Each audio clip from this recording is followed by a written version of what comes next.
میرے رسول پاک صلی اللہ تعالی علیہ وسلم کو اللہ نے سمندروں سے بڑا حوصلہ عطا فرمایا تھا، سمندروں سے بڑا،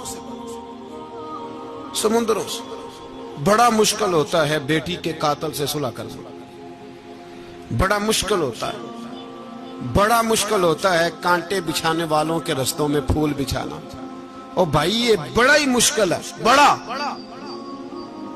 بڑا، جنہوں نے پتھر برسائے ہوں، مکے سے نکالا ہو، ان کے گلے میں پھولوں کے ہار ڈالنا، پر سلام اس پر کہ جس نے دشمنوں کو بھی قبائیں دیں، سلام اس پر کہ جس نے گالیاں سن کر دعائیں دی۔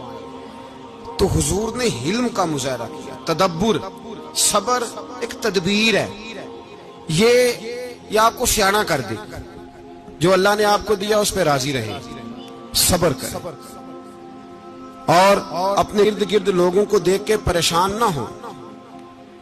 نبی پاک علیہ السلام نے اپنی امت کو صبر سکھایا، اور ساتھ یہ بھی حکم فرمایا کہ مصیبتیں اور مشکلیں بڑے لوگوں پہ آتی ہیں، چھوٹوں پہ مشکلات، جو دل کے چھوٹے ہوں، ذہن کے چھوٹے ہوں، ان پر اللہ مشکل نہیں ڈالتا۔ ایک صحابی نے کہا یا رسول اللہ صلی اللہ علیہ وسلم سب سے زیادہ مشکلات کن پہ آتی ہیں؟ تو حضور نے فرمایا نبیوں پہ۔ کن پہ یا رسول اللہ؟ اس کے بعد تو حضور نے فرمایا پھر نیک لوگوں پہ، علماء پہ، صلحاء پہ، صوفیاء پہ، اتقیاء پہ، ان لوگوں پہ بڑی مشکلات ہوتی، یہ کٹھن راہوں سے گزرتے ہیں۔ بھائی تیار کریں ذہنی طور پہ اپنے آپ، مشکلات کے لیے، آزمائشوں کے لیے، تکلیفوں کے لیے تیار کریں۔ جب آپ تیار رہیں گے پھر آنے والی مشکل آسانی سے گزر جائے گی، اور جب کہیں گے پتہ نہیں کیا ہوگا، حوصلہ چھوڑ جائیں گے، پھر معاملہ خراب ہوگا۔ دلیر رہیں، تدبر سے چلیں، دانائی سے چلیں، علم پیدا کریں، بردباری۔ ہمیں کئی دفعہ سجدہ صاف کرنا پڑتا ہے، ہم جو کہتے ہیں بات اس کے الٹ نکل آتی ہے۔ ہم کسی شخص کے بارے میں کوئی تبصرہ کر بیٹھتے ہیں، کچھ عرصے کے بعد ہمیں پتہ چلتا ہے کہ وہ تو ایسا تھا ہی نہیں، ہم نے غلط بات کر دی۔ ہم بغیر تحقیق کے، بغیر تفتیش کے، حوصلہ نہ ہونے کی وجہ سے، صبر نہ ہونے کی وجہ سے ہم بہت سارے کام کر گزرتے ہیں، پھر ہمیں نقصان ہوتا ہے۔ اپنی زندگی میں حلم نہ چھوڑیں، حوصلہ نہ، لڑائیاں ہوتی ہیں نا گھروں میں، اس کی وجہ خامد ہوتا ہے، بیوی نہیں ہوتی۔ یہ بات گھر جا کے بتانا کہ آج انہوں نے کہا لڑائی کی وجہ کون ہوتا ہے؟ نہ بولو تسی، پر میں تو آنکھ ہی چڑھیا ہے، وہ تو ریکارڈ ہو گیا ہے۔ لڑائی کی وجہ کون ہے؟ جڑے باتیں لڑتے ہیں وہ کندے ہی نہیں پے۔ وجہ کون بنتا ہے جی؟ کیوں بلا؟ اس لیے کہ نبی پاک صلی اللہ علیہ وسلم نے فرمایا عورت کی عقل آدھی ہے تو تیری تو پوری ہے نا، جس کا مطلب ہے لڑائی اگر بچ سکتی تھی تو مرد کی وجہ سے بچ سکتی تھی، گھر میں امن ہو سکتا تھا۔ کہتے ہیں یہ بڑی بیوقوف ہے، میری سنتی نہیں۔ تو میں نے کہا جو اس سے بحث کر رہا ہے وہ سیاںا ہے؟ بولیں، جو بحث کر رہا ہے وہ عقل مند ہے؟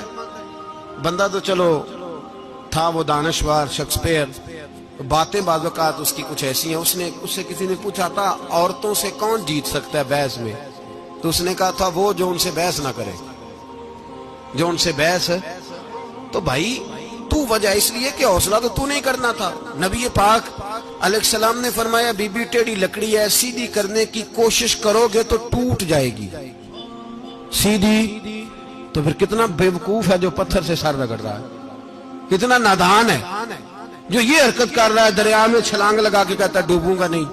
تو بھائی حوصلہ پیدا کرے، علم پیدا کرے، بہت ساری ایسی باتیں کرے کہ جس میں اشتعال آئے گا، فٹافٹ 3 لفظ طلاق کے دے دیے، اب بھاگا گیا مفتی صاحب کے پاس، او ہو 4 بچوں کا کیا بنے گا؟ اور یہ بات پکی ہے کہ بچوں کو صرف ان کی ماں ہی پال سکتی ہے، ان کی ماں۔ تو نے 3 جملے کہتے سوچا ہی نہیں، تیرا کا گیا تو یہ تو نئی بیوی ملے گی، اور اس کا بھی کیا گیا، اس کو بھی شاید شوہر مل جائے۔ ان پھولوں کی پرورش صرف ان کا مالی کر سکتا ہے، دوسرا کر سکتا؟ تو نے حوصلہ ہی نہیں کیا۔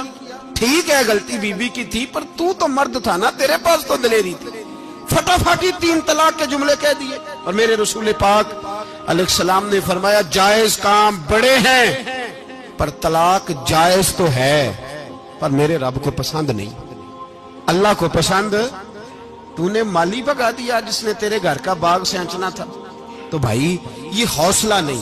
درجنوں طلاقیں، 20 کیس، اور ابھی وہ شادی کے پورے کپڑے نہیں پہنے تو طلاق پہلو. اس کی وجہ یہ کہ حوصلہ نہیں، صبر نہیں، رضا نہیں. ہم احساس نہیں کرتے. اگر تو یہ سمجھ جائے کہ بس اللہ نے جو میرے لیے بہتر سمجھا مجھے دے دیا، صحیح ہے، میری آزمائش ہے، کیا ہے، کچھ ہے، جو اس نے بہتر سمجھا مجھے اس نے، پھر تو سکھی ہو جائے، تیرے لیے جینا آسان ہو جائے، پھر تو بہت ساری پریشانیوں سے، آزمائشوں سے دور ہو جائے. میرے نبی پاک علیہ السلام نے ہمیں حوصلہ کرنے کا حکم دیا، دلیری.